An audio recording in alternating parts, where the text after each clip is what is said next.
हर हर महादेव दोस्तों, अगर आप इस साल केदारनाथ धाम की यात्रा करने का सोच रहे हो या चार धाम यात्रा करने का सोच रहे हो, मतलब 2026 में चार धाम यात्रा करने का प्लान अगर आपका है तो आपको ये भी पता होगा कि यात्रा करने के लिए रजिस्ट्रेशन करना कंपलसरी है। और आज के वीडियो में हम यही बात करेंगे कि रजिस्ट्रेशन को कैसे करना है, क्योंकि आप जब भी यात्रा करेंगे आपका रजिस्ट्रेशन जगह जगह, आपका जो पंजीकरण है उसको जगह जगह चेक किया जाएगा और उसके बिना आप आगे यात्रा नहीं कर पाएंगे अगर आपने प्रॉपर रजिस्ट्रेशन नहीं किया है।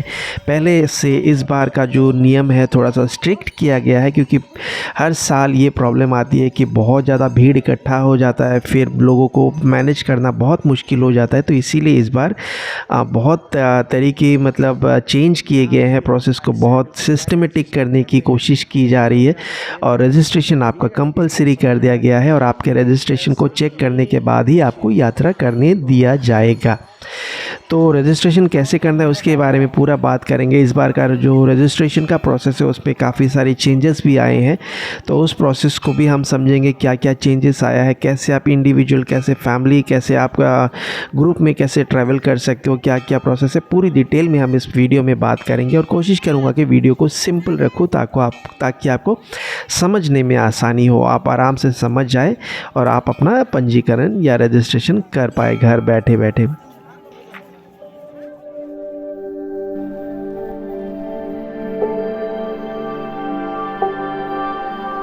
तो रजिस्ट्रेशन करने के लिए आपको केदारनाथ ऑनलाइन रजिस्ट्रेशन 2026 ऐसे भी आप लिख सकते हैं गूगल में।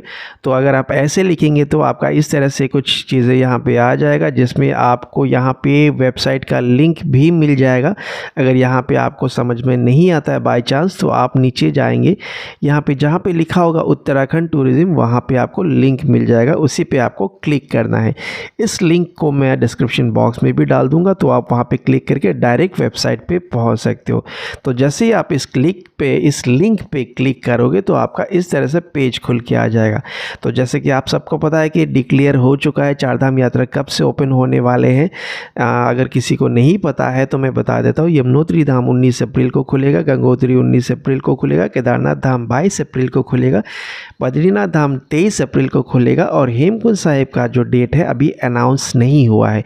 तो ये डेट है कपाट खुलने के, तो इसको भी आप ध्यान से देख लीजिए, तो आप उस हिसाब से अपनी प्लानिंग को कर सकते हैं। तो ये है आपका website registration and tourism KRUK.gov.in, इसी वेबसाइट पे आपको जाना है। तो इस पे जैसे ही आप जाएंगे यहाँ पे आपको बहुत सारी चीज़ें मिलेंगी, अगर आपको टाइम मिले तो आप देख लीजिएगा। इसमें कुछ इंपॉर्टेंट चीज़ें भी हैं, जैसे इंपॉर्टेंट चेकलिस्ट, क्या क्या चीज़ों का आपको ध्यान रखना है, और यहाँ पे कुछ यूज़फुल लिंक भी दिए हुए हैं, हेलीकॉप्टर की बुकिंग कैसे करनी है चारधाम के, मतलब इससे रिलेटेड काफ़ी सारी इन्फॉर्मेशन आपको इसी वेबसाइट के अंदर ही मिल जाएगी। तो अगर आप चाहो तो इसको भी आप ज़रूर से पढ़ लेना, क्योंकि ये आपके काम ज़रूर आएगा। तो पहले बात करते हैं रजिस्ट्रेशन के बारे में। तो रजिस्ट्रेशन के लिए इसी वेबसाइट पे आपको यहाँ पे जैसे रजिस्टर हियर लिखा हुआ आ रहा है, तो इस पे आपको जाना है। इस पे जाने के बाद यहाँ पे आपको इस तरह का इंटरफेस एक तरह से दिखाई देगा। तो पहले अगर आपने कभी भी रजिस्ट्रेशन नहीं किया, मतलब कभी अगर आपने यात्रा नहीं की, अगर आपका ये पहला यात्रा है तो आपको साइन अप करना पड़ेगा, तभी आप आगे बढ़ पाएंगे। तो साइन अप करने के लिए मतलब यहाँ पे ये रजिस्टर वाला पार्ट इसको फिल करना पड़ेगा। तो इसके लिए कुछ ज़्यादा दिक्कत नहीं है, आपको यहाँ पे नाम लिखना है, आपको यहाँ पे अपना मोबाइल नंबर लिखना है, फिर आप इंडिविजुअल हैं या फैमिली है वो लिखना है। इंडिविजुअल और इन फैमिली में मतलब कुछ ज़्यादा फ़र्क नहीं होता है, तो इसमें आप दोनों में कोई सिलेक्ट कीजिए और फिर आप अपना पासवर्ड कंफर्म कीजिए, अपना पासवर्ड डालिए, फिर उसी पासवर्ड को कंफर्म कीजिए, फिर साइन अप कर दीजिए। इतना ही है, बहुत ही सिंपल है। तो मैं इसको फिल करके आगे बढ़ता हूँ। तो जैसे ही आप साइन अप कर लेंगे या साइन इन कर लेंगे, इस तरह से आपका एक इंटरफेस सामने आपको दिखेगा। तो इसमें 4 ऑप्शन आपको यहाँ पे दिख रहे होंगे। सबसे पहला है पंजीकरण का, दूसरा है व्यू और मॉडिफाई टूर, अगर आप पंजीकरण करने के बाद कुछ चेंज करना चाहते हैं तो यहाँ पे व्यू और मॉडिफाई इस वाले ऑप्शन पे जाके कर सकते हैं। तीसरा यहाँ पे एक यूज़र मैनुअल दिया हुआ है, जिसको देख के आप पंजीकरण कैसे करते हैं उसको सीख सकते हैं, समझ सकते हैं। अगर आपको वीडियो के थ्रू समझ नहीं आ रहा तो इसको भी देख के आप समझ सकते हैं। और चौथा है डाउनलोड सर्टिफिकेट, जैसे आपका पंजीकरण हो जाएगा, रजिस्ट्रेशन हो जाएगा, तो अपना सर्टिफिकेट यहाँ से आप डाउनलोड कर सकते हैं। तो अभी फ़िलहाल हम जाएंगे रजिस्ट्रेशन फॉर टूर पे और पंजीकरण कैसे करते हैं उसको समझते हैं। तो जैसे ही आप यहाँ पे आ जाएंगे प्लान योर टूर पे, तो आपका इस तरह से इंटरफेस खुलेगा। यहाँ पे और एक चीज़ बता देता हूँ, यहाँ पे कुछ चीज़ें आप और भी बुक कर सकते हैं, जैसे पूजा बुक करना है एडवांस में, hotel, guest house, helicopter service, vehicle registration. तो इस तरह की चीज़ों को भी आप यहीं से ही बुक कर सकते हैं अगर आप चाहो तो। लेकिन फ़िलहाल हम बात करते हैं रजिस्ट्रेशन के बारे में और समझते हैं कि रजिस्ट्रेशन हमें कैसे करना है। तो सबसे पहला है यहाँ पे टूर ड्यूरेशन, मतलब आप कितने दिन के लिए जा रहे हैं। लेकिन यहाँ पे एक चीज़ मैंडेटरी किया हुआ है कि आप 15 दिन से ज़्यादा वहाँ पे नहीं स्टे कर सकते। अगर आप चार धाम की यात्रा भी करने का प्लान कर रहे हैं तो 15 दिन से पहले आपको अपना टूर ख़त्म करना पड़ेगा। तो यहाँ सबसे पहले tour start and end date, मतलब आपका टूर कब स्टार्ट होगा, कब ख़त्म होगा। तो ये डेट आपको वो होना चाहिए जिस दिन आप उत्तराखंड में एंट्री करेंगे, जिस दिन आप उत्तराखंड से एग्ज़िट करेंगे। मतलब उत्तराखंड में आप किस डेट पे जा रहे हैं। तो अभी मैं ट्यूटोरियल बना रहा, तो मैं आपको रैंडमली लेके चलता हूँ। 10 मई को समझ लीजिए हम उत्तराखंड में एंट्री करेंगे और 16 तारीख को वहाँ से हम एग्ज़िट करेंगे। मतलब वहाँ से हम पूजा वूजा करके 4 धाम यात्रा या 1 धाम यात्रा, 2 धाम यात्रा, जो भी हमें प्लान है, हम मतलब वहाँ पे करके हम वहाँ से बाहर निकलेंगे। तो ये हमारा डेट का साइकिल होगा, इतने से इतने तक हमारा वहाँ पे रहना होगा। उसके बाद आपको देना है टूरिस्ट में आप मैक्सिमम 6 लोगों का पंजीकरण एक साथ कर सकते हैं अगर आप इंडिविजुअल है, और अगर आप फैमिली है तो फिर आप 8 लोगों का कर सकते हैं। तो अभी अगर मैं 6 लोगों का यहाँ पे एंट्री करूँगा तो बहुत लंबा हो जाएगा, तो मैं एक ही करके आपको दिखा देता हूँ। सारा प्रोसेस पूरा सेम ही होता है। अगर आप 6 लोगों का करेंगे तब भी सेम होगा, एक का करेंगे तो भी सेम होगा। तो एक मान के हम आगे चलते हैं। तो इसके बाद दूसरा आता है कैसे आप जा रहे हैं 4 धाम यात्रा आप करने के लिए, किस मोड से आप वहाँ तक पहुँचेंगे। तो यहाँ पे 3 ऑप्शन होता है, रोड, हेलीकॉप्टर, वॉकिंग। रोड और वॉकिंग तो लगभग सेम ही है, हेलीकॉप्टर के लिए बिल्कुल अलग डिटेल्स आपको भरनी पड़ेगी। तो हम अभी रोड डाल के चलते हैं। रोड में आपके पास 4 ऑप्शन है, बस, प्राइवेट कार, टैक्सी और 2 व्हीलर। तो अगर आप बस देंगे तो आपको यहाँ पे ड्राइवर और व्हीकल का नंबर नहीं डालना है, जो कि लास्ट टाइम भी बहुत लोग कंफ्यूज हो गए थे। तो इस चीज़ का ध्यान रखिए कि अगर आप बस डालते हैं तो यहाँ पे ड्राइवर का नाम और बस का नंबर नहीं डालना है। लेकिन अगर आप यहाँ पे प्राइवेट गाड़ी डालते हैं तो आपको ड्राइवर का नाम और गाड़ी का नंबर डालना पड़ेगा, क्योंकि यहाँ पे रेड स्टार है। तो इसका आप ध्यान रखिए, जहाँ जहाँ ये रेड स्टार आपको दिखेगा वहाँ वहाँ आपको डिटेल भरना ही पड़ेगा, नहीं तो आप आगे नहीं जा सकते। तो इसको आप उस हिसाब से फिल कीजिए। मैं अभी फ़िलहाल के लिए बस डाल के आगे बढ़ता हूँ।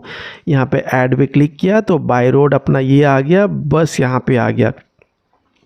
सपोज़ आपने अपना माइंड चेंज कर लिया, अगर आपने प्राइवेट कार पे जाने का सोचा तो इसको आप डिलीट करके प्राइवेट कार करके फिर ऐड भी कर सकते हो, इसको चेंज भी कर सकते हो।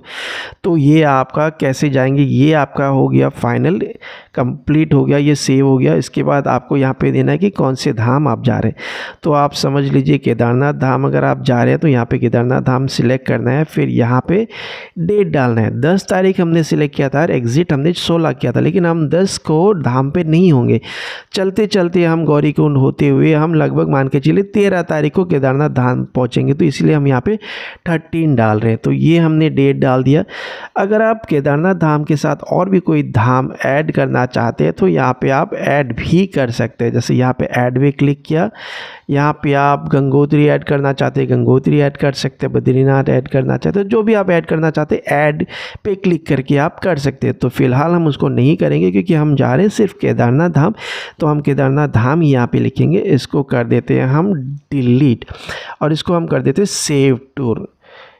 ये हमारा टूर सेव हो गया, लेकिन हमारा पंजीकरण कंप्लीट नहीं हुआ। तो उसके लिए थोड़ा प्रोसेस और भी है, तो उसको चलिए समझते हैं।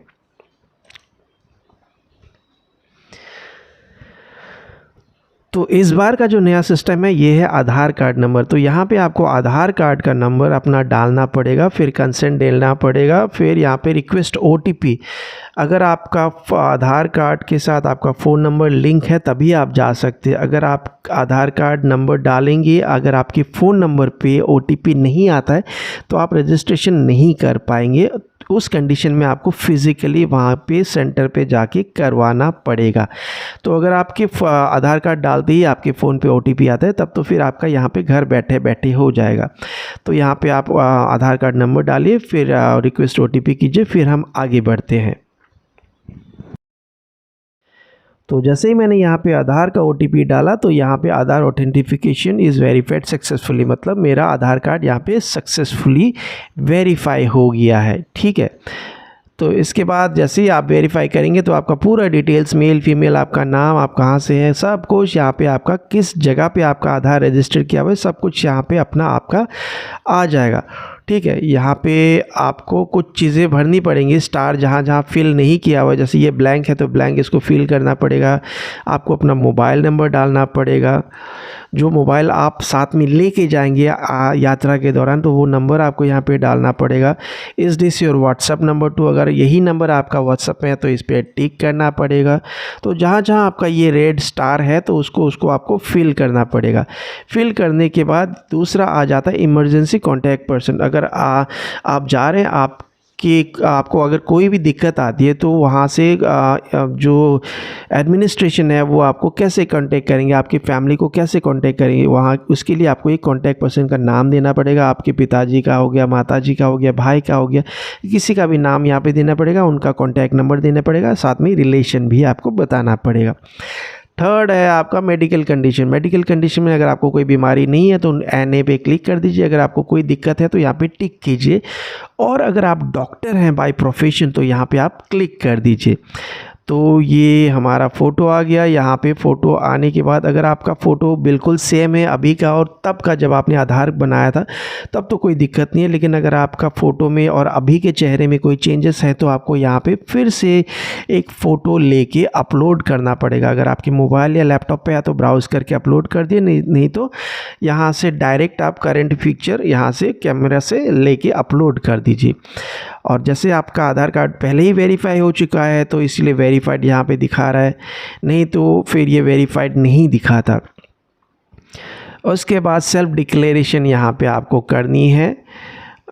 एकोमोडेशन आपने लिया है कि नहीं लिया वो भी देना है। अगर आपने एकोमोडेशन नहीं लिया है तो नो, फिर यहाँ पे सेल्फ डिक्लेरेशन करके यहाँ पे आप फिनिश पे क्लिक कर दीजिए। अभी मैं फिनिश पे क्लिक करूँगा तो क्लिक नहीं होगा, क्योंकि यहाँ पे पिक्चर वेरिफिकेशन हमने नहीं किया है, वो हमें करना है। फिर यहाँ पे ये हमने डिटेल्स नहीं डाले हैं कॉन्टैक्ट पर्सन का, तो ये सब डिटेल्स जैसे ही आप डाल देंगे तो आपका वेरिफिकेशन हो जाएगा और आपका सर्टिफिकेट जनरेट हो जाएगा।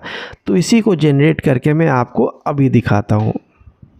जैसे आपका पूरा प्रोसेस कंप्लीट हो जाएगा, हाथों हाथ आपके व्हाट्सअप नंबर पे एक इस तरह का मैसेज आ जाएगा और यहीं पे आपको PDF भी मिल जाएगा जो आपका पंजीकरण होगा, मतलब सर्टिफिकेट होगा। तो इसको डाउनलोड कर सकते हैं। इस तरह से आपका पूरा सर्टिफिकेट बन के आ जाएगा। तो इसी को आपको अपने मोबाइल पे रखना है और वहाँ जाके दिखाना है।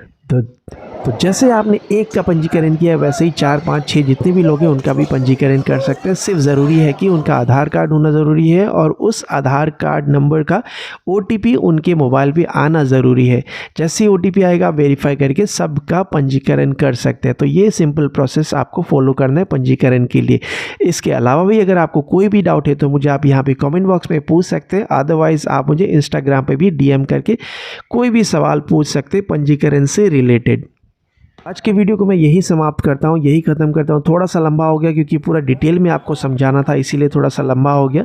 पूरी वीडियो को आप एंजॉय कीजिए। अगर आपको कोई भी डाउट है तो मुझे फिर से पूछ सकते हैं। वीडियो अच्छा लगा तो लाइक ज़रूर कीजिएगा और अगर आपने सब्सक्राइब नहीं किया तो सब्सक्राइब कर दीजिएगा, क्योंकि आने वाले वीडियोज़ में केदारनाथ धाम या 4 धाम से रिलेटेड काफ़ी सारे नए इंटरेस्टिंग वीडियोज़ आने वाले हैं। तो मिलता हूँ नेक्स्ट वीडियो में। तब तक खुश रहिए, मुस्कुराते रहिए, आसपास सफाई बनाए रखिए। हर हर महादेव।